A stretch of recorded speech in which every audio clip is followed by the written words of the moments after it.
Around 27% of retailer had adopted drop shipping. More than 25% of online selling are fulfilled by drop shipping. You can earn more than 50% of profit if you are using drop shipping model. ये सब facts क्यों बता रहा हूँ आपको, मैं क्यों अपना टाइम वेस्ट कर रहा हूँ? ऐसा नहीं है, मैं आपको ये समझाना चाह रहा हूँ कि ड्रॉप शिपिंग का मॉडल आज की डेट में डेड नहीं हुआ है। बहुत सारे लोग आज आपको ये कहते मिलेंगे कि ड्रॉप शिपिंग पुराने दिन की बात हो गई, अब ड्रॉप शिपिंग काम नहीं करती। तो ऐसा बिल्कुल नहीं है। अगर आपने अच्छे से काम करा है तो ड्रॉप शिपिंग आज की डेट में भी आपके बिजनेस को ग्रो करा सकती है, आपकी हेल्प कर सकती है पैसे कमाने में। आज की इस वीडियो में मैं बताऊंगा आपको कि कैसे आप बिना इन्वेंटरी मैनेज करें, यानी कि बिना किसी स्टॉक के भी अच्छा पैसा कमा सकते हो, रिटेलर हो तो भी। जी दोस्तों, मेरा नाम है किशन निगम। बिना किसी देरी के वीडियो को स्टार्ट करते हैं। तो दोस्तों, सबसे पहले हम ये समझते हैं कि ड्रॉप शिपिंग का मॉडल एक्चुअल में होता क्या है। तो अगर मैं बिल्कुल आसान शब्दों में आपको क्लैरिटी देने के लिए बिना किसी डेफिनेशन या बिना किसी टेक्सचुअल कंटेंट को लेकर अगर समझाने की कोशिश करूं तो ड्रॉप शिपिंग क्या होता है। ड्रॉप शिपिंग एक फुलफिलमेंट बिजनेस मॉडल होता है जिसके अंदर एक इंडिविजुअल एक होलसेलर से प्रोडक्ट उठाता है और कस्टमर को प्रोवाइड कराता है, यानी कि यहाँ से उठाएंगे प्रोडक्ट और यहाँ कस्टमर को दे देंगे। आपको इन्वेंट्री या स्टॉक जिसे हम कहते हैं वो मैनेज नहीं करना। आपका अपना कोई प्रोडक्ट नहीं है, आपके पास क्वेरी आई है प्रोडक्ट की, आपके पास ऑर्डर आया, वहाँ से उठाओगे वहाँ दे दोगे। ये होता है बेसिक शब्दों में हमारा ड्रॉप शिपिंग। अब मैं आपको समझाता हूँ कि ये काम कैसे करती है, पूरी प्रोसेस चलेगी कैसे, कि कैसे सारा काम होगा, कैसे आपके पास आपका प्रॉफिट आएगा बिना आपका प्रोडक्ट ओन करे। तो चलते हैं प्रोसेस की तरफ देखते हैं। जी दोस्तों, हमारा पहला फेज होने आना है, पहली प्रोसेस होने वाली है customer place orders on your site. जी दोस्तों, इस बात का मतलब है सबसे पहले ड्रॉप शिपिंग करने के लिए आपको एक फाउंडेशन चाहिए, यानी कि एक वेबसाइट चाहिए।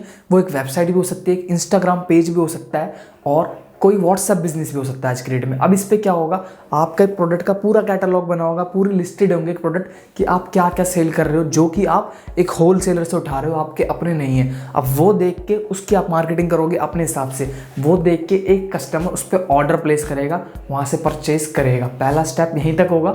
आपके पास एक क्वेरी आएगी, एक ऑर्डर आएगा कि किसी को ये पर्टिकुलर प्रोडक्ट आपसे परचेज करना है, जो प्रोडक्ट आपका नहीं है एक्चुअल में, लेकिन आपने अपनी वेबसाइट पे या आपके इंस्टाग्राम पेज पे या फिर आपके व्हाट्सएप बिजनेस के ऊपर उसको ये दिखा के यूज़ करा है कि वो आपका बिजनेस है।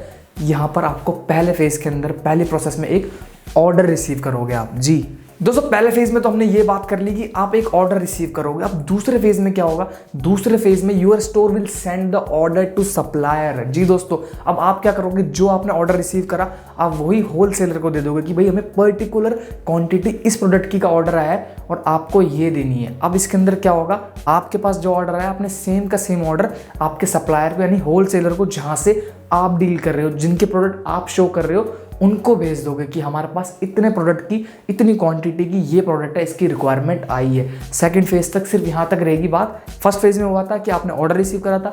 सेकंड फेज में क्या हो रहा है कि आप वो ऑर्डर जो आपके मेन सप्लायर है, होलसेलर है, जहाँ से आप प्रोडक्ट लेते हो, उनको दे दोगे, उनको सेंड कर देगा आपका स्टोर। ये होगा हमारा सेकंड फेज। जी दोस्तों, तीसरे फेज में अब क्या होगा, तीसरे फेज में क्या होगा, supplier will directly send the product to the customer. जी दोस्तों, पूरी साइकिल कंप्लीट यहीं होती है। आपके पास ऑर्डर आया, आपने ऑर्डर रिसीव करा, आपने सेम ऑर्डर आपके सप्लायर आपके होलसेलर को दे दिया, होलसेलर ने उसी रिक्वायरमेंट के हिसाब से वो प्रोडक्ट डिलीवर कर दिया आपके कस्टमर तक। तो एक साइकिल कंप्लीट हो गई। यहाँ पर आप शिपमेंट में भी इन्वॉल्व नहीं हो, आपको सिर्फ आपका एक लैंडिंग पेज चाहिए, यानी कि एक फाउंडेशन चाहिए जिसके ऊपर आप सारे प्रोडक्ट को लिस्टेड करोगे, अपना कैटलॉग मेंटेन करोगे।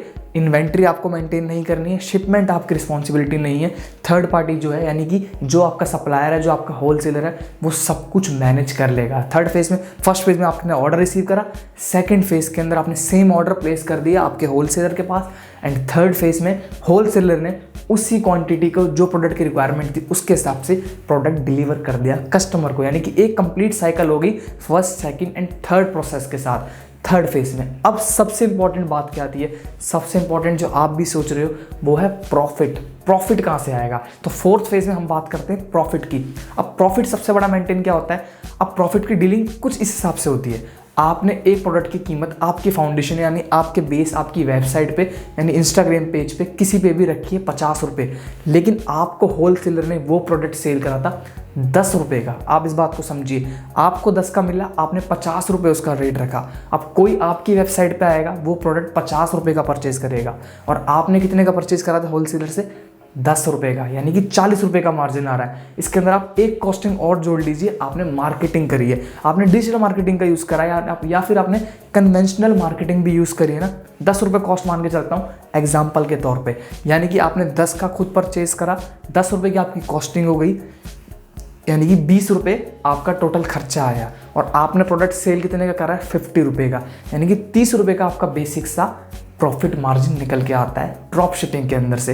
एक एग्जांपल के तौर पे मैंने आपको समझाया, यानी कि आपको जो कॉस्टिंग होगी ना, आपकी कॉस्टिंग अलग होगी और आपको एक्चुअल में प्रोडक्ट की कीमत कुछ और पड़ रही होगी। बेसिक सा फंडा होता है बिजनेस का, आपने खरीदा 10 का है लेकिन आपने सेल 50 का करा है। होलसेलर आपको 10 रुपये का सेल करेगा और वही सेम प्रोडक्ट आप अपनी वेबसाइट पे जहाँ आप मार्केटिंग में लगाते हो उसकी कॉस्ट ऐड करके 50 का बेचोगे, यानी कि आपको बेसिक फ़ायदा 30 रुपये का हो रहा है। 10 की आपकी कॉस्टिंग, 10 आपने मार्केटिंग में एक्सपेंड करा है, 20-30 रुपये का आपने यहाँ पर फ़ायदा उठाया है। तो ड्रॉप शिपिंग के अंदर बेसिक प्रॉफिट मार्जिन यही होता है। आपकी मार्केटिंग ऐड होती है इसके अंदर, डिपेंड करता है आप कौन सा चैनल यूज़ करते हो मार्केटिंग के लिए। तो ये था हमारा 4th फेज प्रॉफिट वाला। अब बात करते हैं 5th स्टेज की, जो है हमारा स्केल अप स्ट्रैटेजी। अब बात आती है कि आप स्केल अप कैसे करोगे बिजनेस को।